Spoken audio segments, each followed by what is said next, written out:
I'm sure the Europeans at the time were thinking they can't decide. They're not going to leave. They Well, can't leave. They can't leave on nothing. I do remember it seemed like they were basically extending the time. Like it seemed like every time Mm. the hard date for you guys like getting out was pushed out, going, "Oh, we'll give you more time. We'll give you more time." And I'm like, that to I me, tell you that what, seems like a strategy where you're just going, we give them enough time, then we won't even have to deal with this. Just keep yeah, dragging it out. And I do remember. I did have all the dates perfectly in my mind, and they're sort of slightly escaping now because there were so many. It was a March 2018, 19, I believe, was the official date. That got pushed back a year. It had to be mhm, voted through. Everyone was this uproar about, well, you voted to leave and you're still not left. mhm, We're still abiding by European law. The Europeans were starting to enforce some really harsh legislation in the UK and fining them for certain things, that, dragging money out the coffers, thinking we were going to leave. Um, and eventually, it just got to a complete deadlock to the point where Theresa May she had to go because yeah, she she she had, completely lost support. she lost like Sorry, a go on. lot of political capital basically. And And I feel really sorry for her, to be honest, because mhm, she always had she always had the intention to do it right, but I think she just wasn't strong enough. I think she bent her opinions too much, and I think she tried to come to an agreement with other parties, but then by the time she'd done that, she'd lost all the Conservatives and all the voters. And the Conservatives at the time were scared they're going to lose the next election because Theresa May was becoming really unpopular. So they mhm. essentially ousted her. They ousted Theresa May out. I think she had to resign in the end. I mean, She she was did. on the podium outside number 10 crying. Just before she left, you can see it. She was welling up and It's she had to tough. leave. So yeah, she did quite a lot during time, but Brexit was just killed, and I think it'll always be unfortunately something that shadows over her. But of course, after that, Who's a going to do rise good in up. that situation where you're trying to leave an Mm, organization that still, because you haven't left, technically governs you in a way? mm. Like, because before you leave, aren't you still at least required to follow their laws and stuff like that? And you're also trying to get your own country to go along. And I liked her for one reason. It was a small article I read where she got mad at a lot of, I think, people in her own party or someone like a lot of people in politics were like using perks to, I Yeah, mean, in politics, everyone does this, but it was like a very abuse. They were abusing the perks, like just taking like government cars and like going on vacations and stuff. And she like shut it yeah, down. I remember reading about that. I'm like, I kind of like a rule that goes, hey, hey, hey, hey, let's rein it in. Stop all these shenanigans. yeah, And like, you can't just spend our money like that for you to go to yeah, Boca. yeah. She did at the time. I think Cameron, whilst I quite like David Cameron, I think he was a very central Mhm, politician. I think people on both sides of the party sort of liked him. I say it's not in a weird way, but he's sort of a good-looking bloke. Everyone, he's just some people you think, mhm, yeah, he looks like a politician. He looks like, mhm. and it's He's come got to the light now. smile down and everything. Yeah, And he's got the white teeth and he's got the mhm, education. He can speak well. Um, but yeah, I mean, David Cameron was prone to cronyism, a little bit cronyism, a little bit. I think Theresa May, yeah, he had a lot of allies in Parliament, and he had to resign because his position was untenable because of Brexit. mhm, He could have kept going. He could have definitely kept going. mhm, Yeah, and a lot of them were Cameron allies, and Theresa May, I think, was sort of a Cameron ally, but at the same time, didn't. mhm. She was almost too morally nice to be a politician. Sometimes Ooh, she fought. She was really. I mean, she fought mhm, a lot for women's rights, and she changed a lot of legislation around human trafficking and all this sort of stuff. And she's done loads of good stuff, but she mhm. wasn't she wasn't sharp. And I Yeah, think in politics, people don't get to the top for no reason. We find, and I think she found yeah, herself there for good reasons rather than bad reasons, and she got eaten alive. I think was one of them. Sort of what happened, yeah. in my opinion, anyway. I can see that in a lot of politics just across the world. And I mean, Mm. it's kind of sad because you go, wait a minute, the people that are supposed to help everyone and control everything have to be killers Yeah, and yeah, terrible I know. people to get there.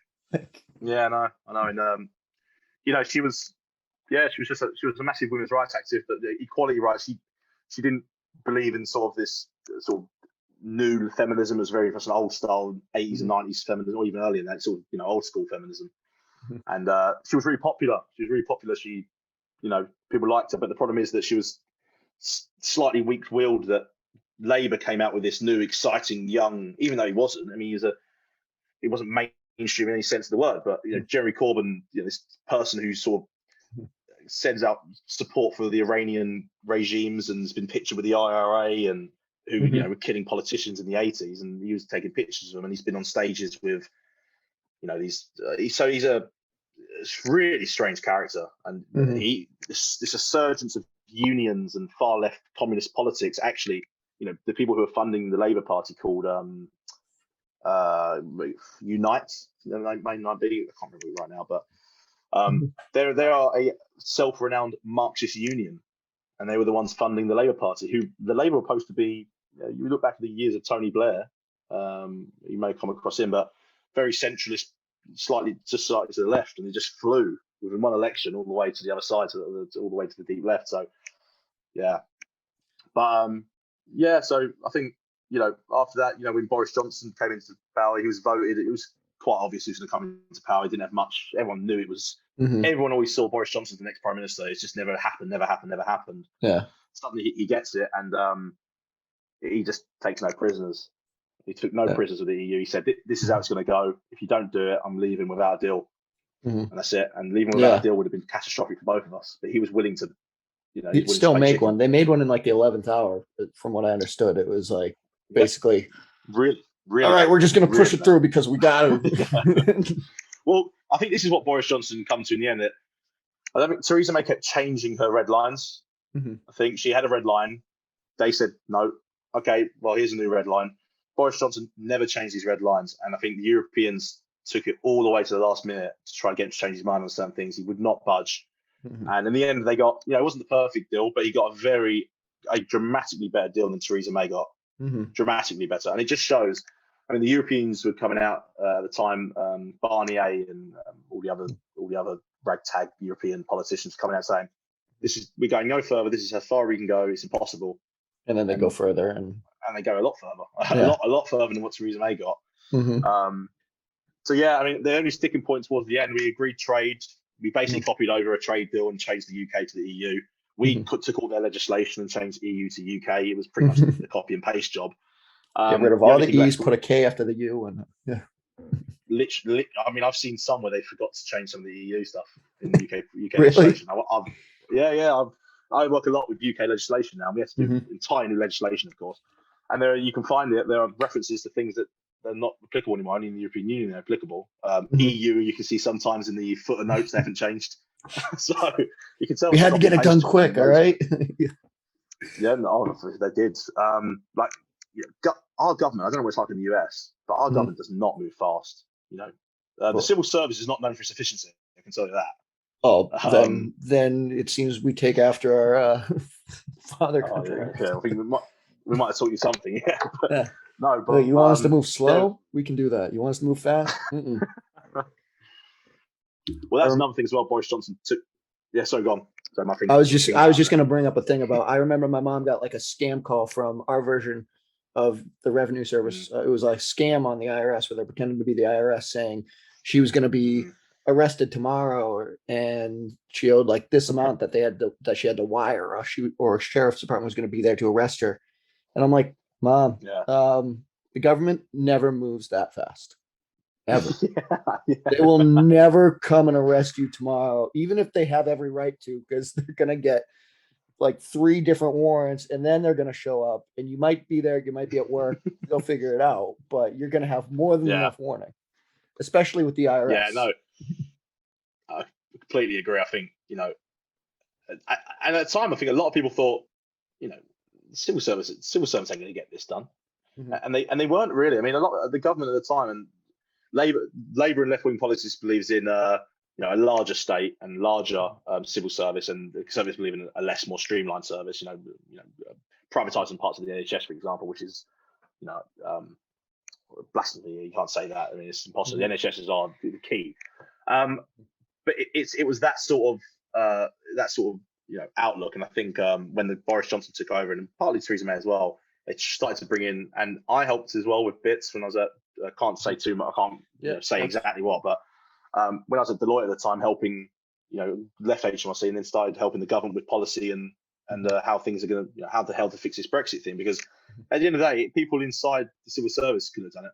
I mean, they just didn't. They didn't have enough the grasp problem is on in the civil. economics. Yeah, I mean, the problem with the civil service is you have one job Mhm. and you tick a box in that one area. Whereas to do Brexit, you need to bring 1,000 boxes together, and they can't do it. Mhm. So a lot of this went out to the consultancies and the high players of the world in that sort of area, and they helped get this done really. At the end Well, of the day. I know the consultancies, they play a very large part, or I know they did, at least in Brexit. And Yeah, what I thought was funny was they were trying to, right after you guys helped them, I just saw an article or something where they're trying to basically limit how much you guys can do. Like apparently the big four regulate like or do the accounting on like 90% of the FTSE 200 or something, or top yeah, 250. yeah. And So that's the first they basically 100. went, Yeah. it's not going to happen, but Mm. The biggest problem they got there is that, and that's lack of sorry to my former competition. employers. Yeah, I slightly agree with the sentiment because Mm-hmm. um, there are a lot of companies, and I don't really know exactly how it works in terms of who has to be audited in America. I've actually never looked into that, but here the big four rule the FTSE 100, which is the largest 100 companies, and they probably rule. I don't know about the FTSE 250, but I'm assuming they're going to rule at least 80% of that. Mm-hmm. The problem is that they were making it's just every other week it was coming out about these companies that were going under, and the auditors get a They one a just 1.6 million fine, 2 million fine, and it was like KPMG, Deloitte, PwC, EY making hand over fist here, making billions a year, signing off on accounts that shouldn't be signed off, mm-hmm. and people are losing their jobs because of it. And that's the Yeah. big issue. That's the political issue, is that these entire companies are going under because they're signing off on accounts that should be signed off. Mm-hmm. And I think Carillion at the time, so Carillion was the big one, which started this, and KPMG were the auditors, and I was there at the time. Oh, I was just there. Yeah, I was just joined them at the time, Mm-hmm. and they were a big government contractor who did, I think it was housing and that sort of stuff. And they were operating, they were taking jobs on at a loss. They were losing money on every job they were taking with the government, and it made no sense. KPMG signed off the accounts for years. They went under. I think it was thousands of jobs got lost because of that. Thousands and thousands of jobs. Public housing couldn't be built and all this sort of stuff. And then everyone sort of went, what the hell's going on? And so from there, it's ramping up again to say, we need to sort of break away. This is a monopoly at the moment. You're not doing your jobs. You're not filling out. And the punishment isn't big enough. So, yeah, when you made $1 billion and you have to pay $1 million fine, it's kind of. I don't really understand why. I don't really understand why the fines are so low. There must be something. I mean, the problem you've got is that, and not that I'm accusing any of the big four of doing this at all, I would never do that.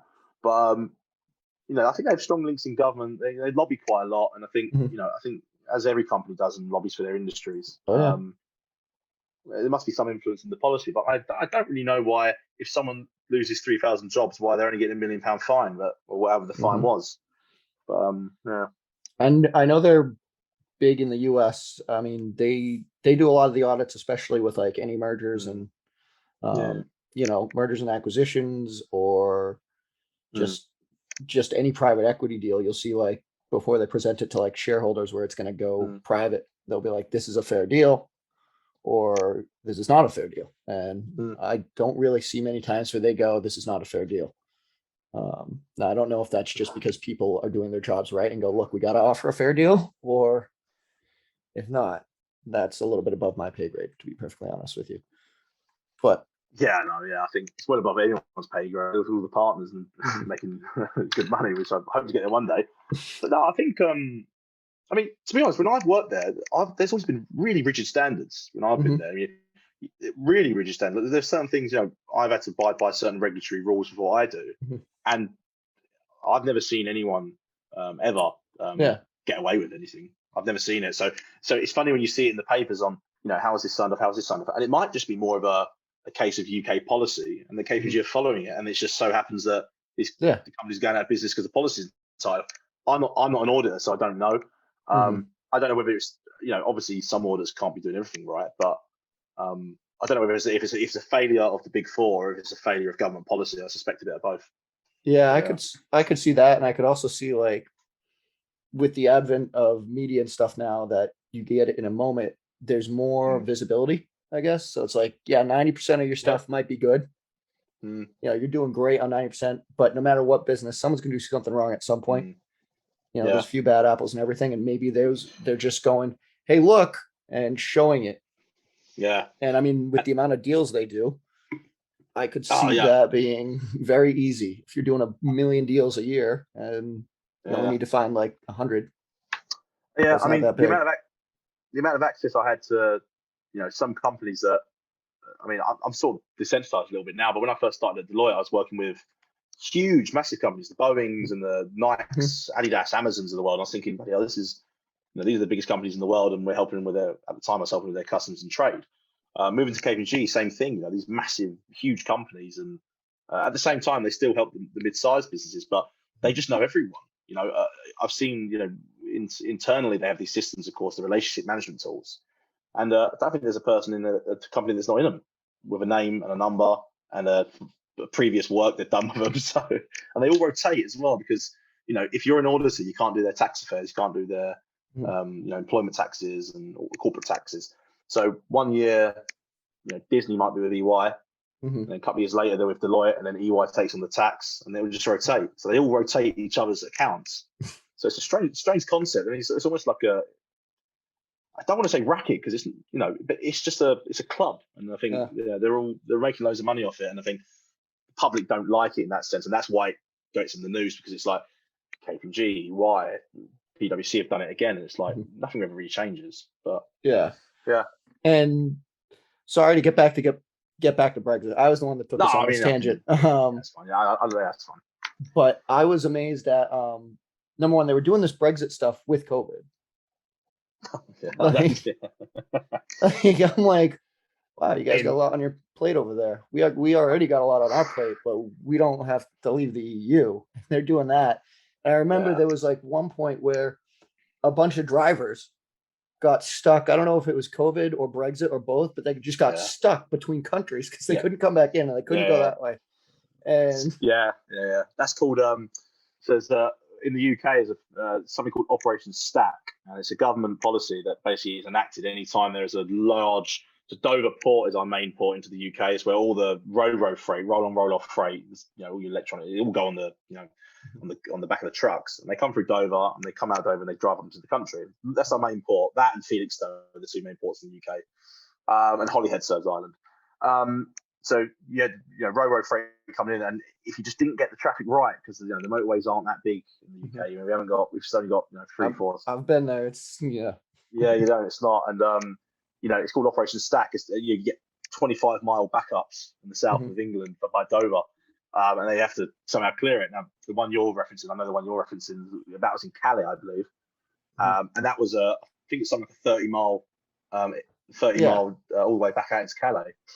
Yeah, So, there was a lot of people stuck there. I'm like, what do you do yeah, at that point if you're like stuck there? Like people are sleeping in their cars oh or yeah. trucks, Yeah, they and sleep in their cars. Yeah, they actually have to, and there's rules as well, and more bureaucratic stuff in the EU, whether you want to see it good or bad. But they can only drive a certain amount of hours a day.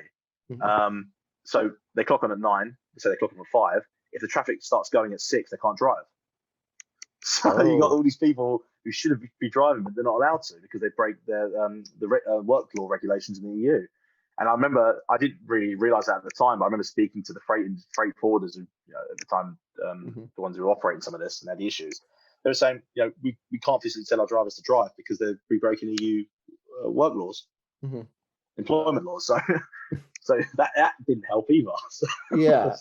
I didn't know if that was yeah. just Brexit or I thought COVID was thrown into it as well, but I remember hearing about like people were going out and bringing them food because they were stuck there. I think there wasn't. I think COVID probably didn't help with that. I don't think it was COVID really issue. I mean, these things happen every couple of years. I don't know what it is. Uh, Something goes wrong in the system, can't process the whatever, and it just backs just up. But too much trying to go in at once and then everything breaks yeah, I down. think so. I think so. But to your point with COVID, I think you know there's a lot of things I don't like about Boris Johnson. There's a lot of things I do like about Boris Johnson. But one thing I must tip my hat off to him is actually going through with Brexit during Mhm. COVID because he really turned the screw on the European Union because they were suffering a lot more than us in a sense. We were bad. Mhm. We don't think we realised how bad it was Yeah. at the time. But we had quite a lot of positivity, and I think it was all coming out. This is when Italy was going. For Italy were the first country to get really bad. Then France, then Mhm. Germany, and the UK's numbers were rising, but we didn't lock down too badly. I think we locked down. Yeah. It wasn't the same, and I think he turned the screw in the time because he said, you need money now for recovery. The UK, as part of and this is another massive thing about leaving the European Union, we had to pay a bill. I don't even know why. I mean, all these years we've paid net into the European Union and essentially had to rebuild the entire European Union, and especially after the Berlin Wall came down, it was it was Europe that rebuilt it all, and the UK paid. And all the roads that are built in Germany and France, the UK's got a percentage budget of it. Because there's an infrastructure budget for the entire EU which we paid into for years. Yeah. So all these public houses in Italy were built with British money. Yeah, and what you guys are probably like, I don't know, obviously. We're like, wait, why are we paying for their roads when I got a pothole outside my door that should have been filled 2 years ago? Well, that's another thing as well. We were the second largest contributor to the budget behind Germany. So we were a huge budget contributor. COVID, I think at that time, that's obviously a big thing. They didn't want to lose that money. They wanted a big chunk of us to leave, which we agreed to amount in the end. I can't remember exactly what it was, but it was in the billions, I think tens of millions actually. It might have even been 17.4 billion. That sort of rings a bell in my mind now. So I don't know how we're paying that. I can't imagine it's a direct debit overnight. It'll take years to pay that off. It'll be there in the morning. No. Yeah, no chance. But COVID made us say, you can't. If we do a hard Brexit, which is what we were threatening, was no deal, no agreement, we are not paying you 17.4 billion, or we're not paying you the billions. That was what Johnson's come out and said. Yeah. He said, we're not giving you the money. So here's the carrot, and here's the stick. And I think that's what he'd done. And the most annoying thing about Theresa May, the worst thing she ever done, was come out and say, no matter what, we'll meet our obligations to the European Union. They just sat back and went, okay. Oh, brilliant. Okay, well, you're going to pay the money. We'll negotiate hard. It's like, that was the worst thing she ever done, because you gave away you showed your hand, like, we're going to work with you. Yeah, I think it's a case of, and it sounds like you've been to Britain, you might know some British people, but I haven't been in a while. Oh yeah, but I think the sort of societal spirit of what we have, sort of fair play and that sort of stuff, and no underhanded secrets, and I think America is slightly different. You're, in my mind, how I see it, is I think America's more corporate sharks. You get there, you get there not by any means necessary, in the sense that and whoever gets to the top is the winner, and the winner is and it's all about America first, America best, and that's fine. I mean, that's just Americans, and I think everyone knows that. But with the British, we're not really like that. We're more conserved, and we don't like to go out and say, like, you're not getting any money. Trump went out to the NATO and you went, you're not getting any money. Well, we've never done that. It's not in our spirit to do that. I think a lot of people like that. Just because, sorry to interrupt this. I like it. I like it, by the way. I'm not saying that's bad. I like that approach. Because just like you guys with the EU, we were footing like way more of the bill than we should have. I don't have the exact figures, but I do remember going, wait a minute. There's this many countries and we're paying this amount of the budget. It should just be the US. I was. No wonder your military budgets. No wonder your military budget's larger than what the 19 following allies it has, including China and Russia. Yeah. Well, not even allies, but more adversaries. But and I think we played the carrot and the stick game. A lot of people came out at the time, obviously people who didn't support Brexit, and were saying, this is terrible. This isn't in the British spirit. We've completely demoralised our nation. And at the end of the day, we got what we wanted, in a sense, and we left the EU. And hey, everybody, thank you for listening. Due to editing, we're going to be breaking this interview up into a few segments. So if you enjoyed listening, please stay tuned and have a great day. Bye-bye.